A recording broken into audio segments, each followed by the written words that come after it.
Morning guys, welcome back to Alan's Allotment. It's Saturday the 26th of February 2022. So today we're back up the allotment. It's cold, dark, drab and miserable again, just for a change. And it's really cold and windy out there again. Gonna have this cup of coffee here and then I'm gonna get on with planting those trees like I said I was going to do. So that'll be the first job. Get those planted. Maybe chip away a bit more at the tree stump so we can at least get... I had a bit of a look up yesterday online and it looks like putting any sort of killer inside the trunks is a no-no. Not if I want to not affect the vegetable beds, so I'm not going to do that. So what I'm going to do is basically chip away down, get it down to relative ground level, and then I'm going to cover it with black plastic and exclude the light. And then we're going to put the paving flag over the top of them. And with a bit of luck, that'll solve the problem. At least for a few years I'll hold it back. I might need to revisit that, but we'll find out in time. A lot of people might be thinking, well, why not just dig them out? Well, one is I haven't got the strength or the energy to do so. So, excuse me, we'll have to go for the easier option. Which is what I'm going to do. Like I said, if we exclude the light completely with black visqueen and then put a stump over the top, potentially they won't grow back. That's my hopes. If anybody does have any good ideas or knows effective ways of making sure it doesn't grow back, then that would be good, but it'll probably be too late, to be honest, because I'll have already done what I'm going to do, and the only thing I know I can do that should work. You'll have to stay tuned to find out whether it does actually work or not. If we end up with branches coming out the sides and up under the flags, well, we'll know it didn't work. And then I'll be all ears for your options and suggestions. Right, so I'm not going to babble on. I'm just going to get this cup of coffee and then we're going to get cracking, guys. Right guys, I've just about done myself in. So I had a little idea. I should stop having ideas. And what I done was I brought some of those pallets from over in that area to try and tidy that area up while I had a bit of a tidy up while I was there. And I had an idea of putting some pallets down here with a door on here. Bringing this up to height and having polythene in here, on here, and then putting translucent roof sheets on here to meet up to the shed, and having this as a bit of a, I don't know, potting area or something.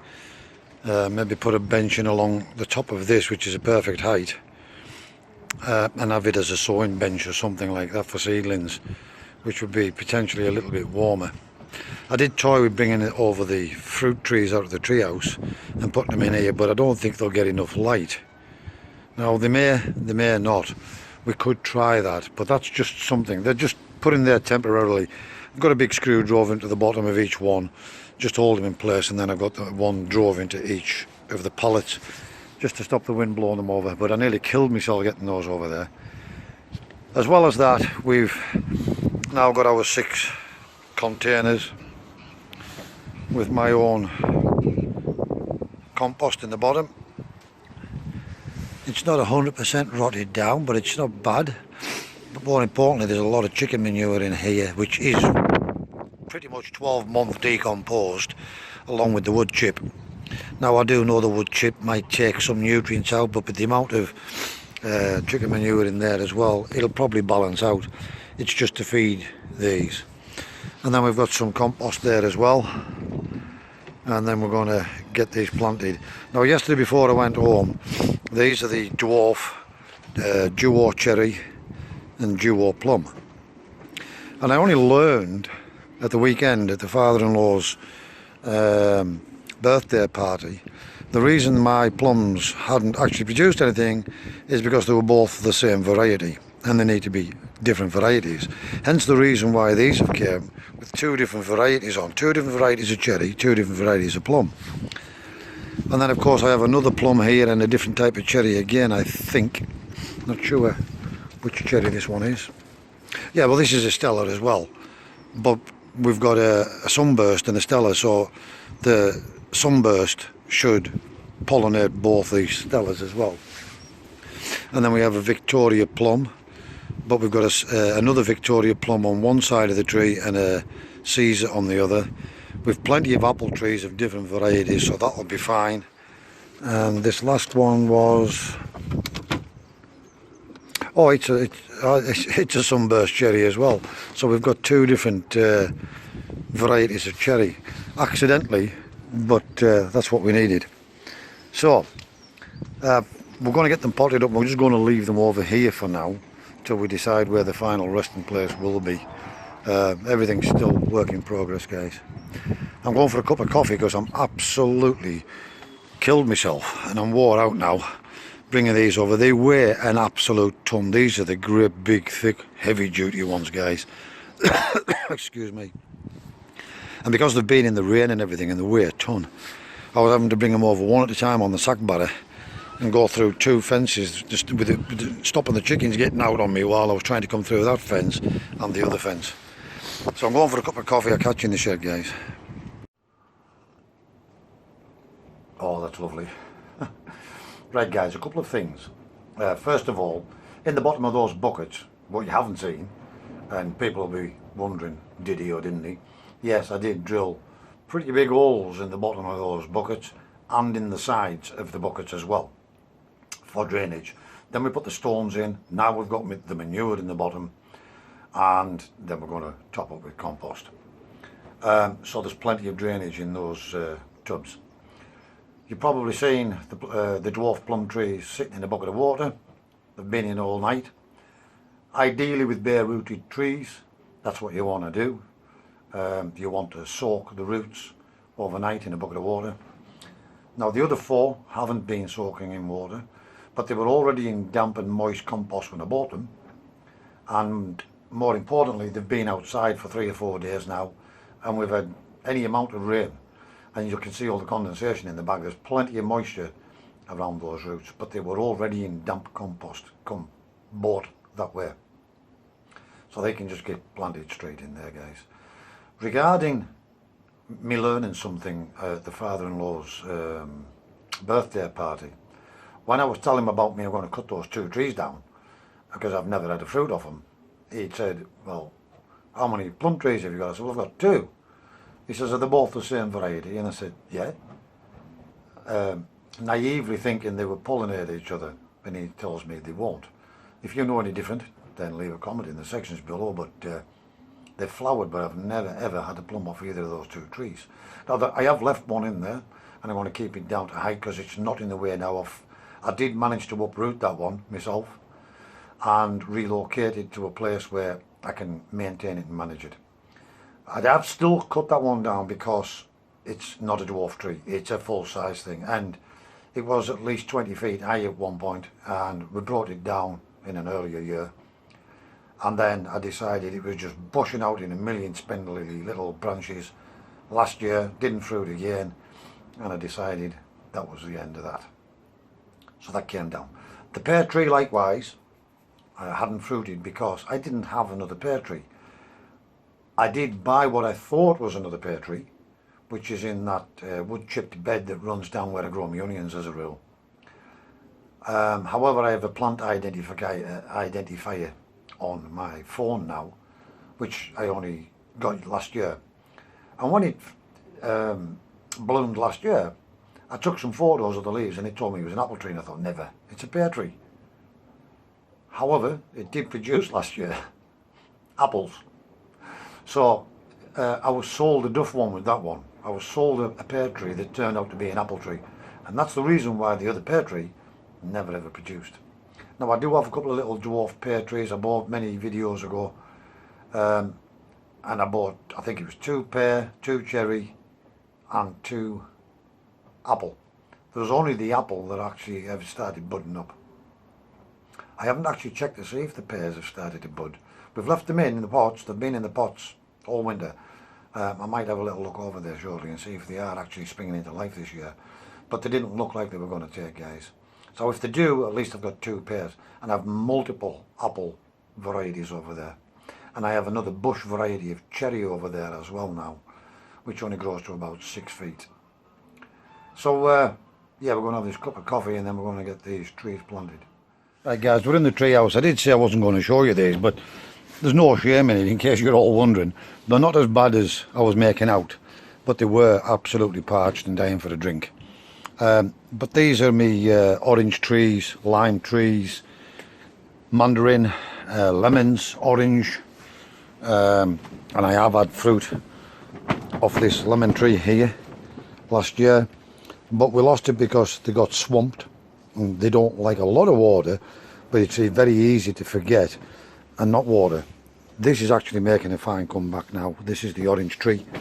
You can see that all the peaches and nectarines are all starting to bud up now. And we bought, last year we bought a purple variety as well, purple leafed variety. There's 2 of them, and they're also starting to bud up as well. Now they want put in slightly bigger pots, but you can actually keep these and grow them in pots that size, guys. I just want them to get a bit bigger. Now these were all only that size when I bought them. I've had these 2 years now, and as you can see, these have filled out significantly now since we potted them into these big 30-litre tubs. Got myself some more pallet collars I showed you on an earlier video, and what I'm thinking about doing with those, I think I mentioned this in another video, is when I eventually get rid of that stack of pallets up there, I'm trying to shield you from the sun, when I eventually get rid of that stack of pallets from up there, which I'm making a start on now, we're going to put 3 beds up there as well, guys. It'll just give me more beds for onions and carrots and things like that. Maybe not carrots unless we get some more of these and make them double or triple deep, but it'll let me make more onion beds and use the bigger beds for the potatoes and things like that. So that's another intention I've got. Yeah, we've just been cracking on and getting these trees planted, and I couldn't resist. We brought across another pallet, and I've done my backing now, the weight of them, and then lugging them up these steps, and then my steps broke, so I had to fix the steps, and then we got that screwed in place. And I'm thinking I will actually do this, because this is going to give me another 24 foot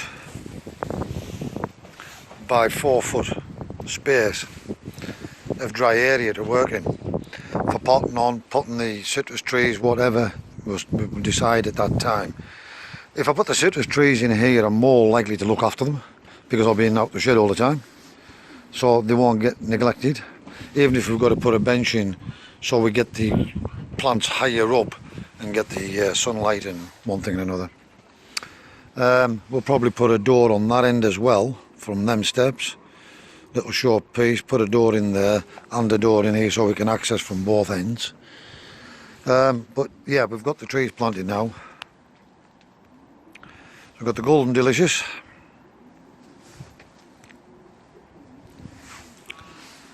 We've got one of the cherries at the back. I must admit, these specimens from Aldi, well, that's a stick basically, one single stick.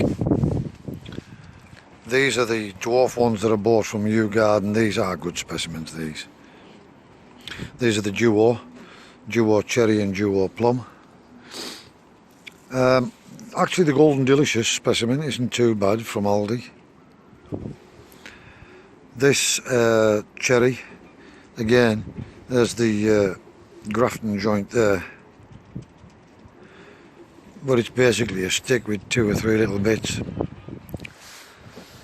And then I think this is the Victoria Plum. This one's not too bad.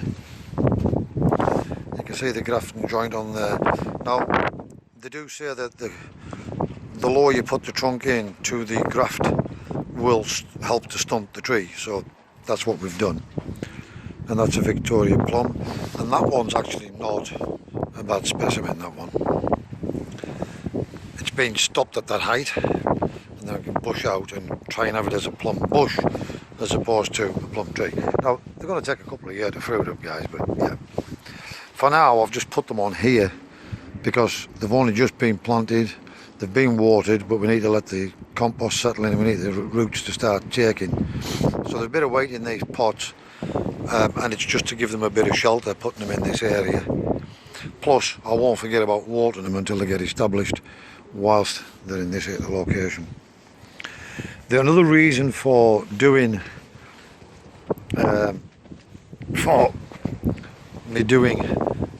putting this on here and then making it into like another dry area, basically 24 foot long by 4 feet, is one, it gives me lots of dry space to work in, and two, the scaffolding boards have been down a number of years now, and you can see I've tried to protect them with the plastic, but of course that gets punctured and holes in it and one thing and another, and some of the boards are starting to rot now.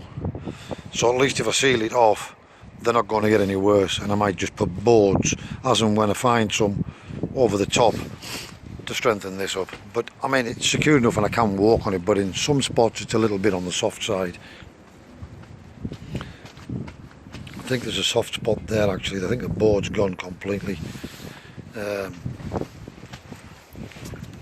Yeah, the board's gone completely there, from about there to there.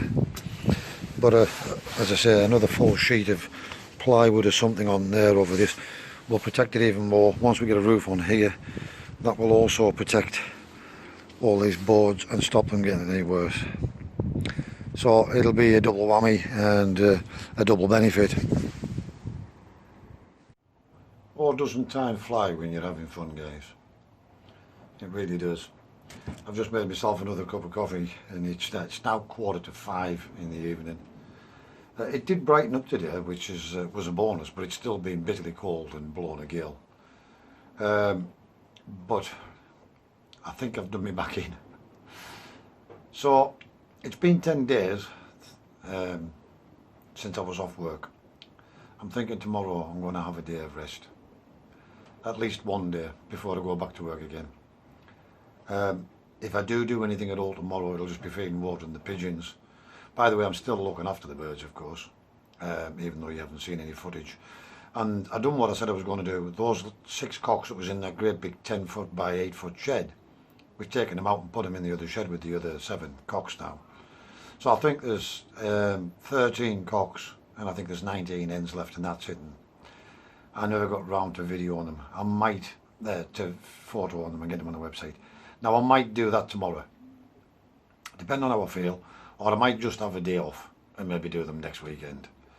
So I've achieved what I wanted to do. I've got this shed done right through, got the benches in, got the lights in, got the sink in and the running water, got the seeds sown, got the transplants planted, got these trees in, and made a start on another idea that I came up with.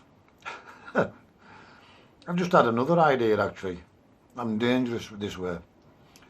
That 10 foot by 8 foot shed, when I take the aviary down, I could take the entire front out of that and make that into a tree house and sit them all in there. That's just another option. One, they'll be more protected from the winds and gales and everything. They'll get direct sunlight all day long, but we'll need to have vents in there so we've got a good circulation of air that it can close off in winter just to protect them a bit. Just another idea, guys. Gonna have this cup of coffee, and then that's me, guys. For now, wherever you are in the world, please stay safe, be practical, and keep yourselves out of harm's way. Thanks for watching, and I'll see you again in the next video.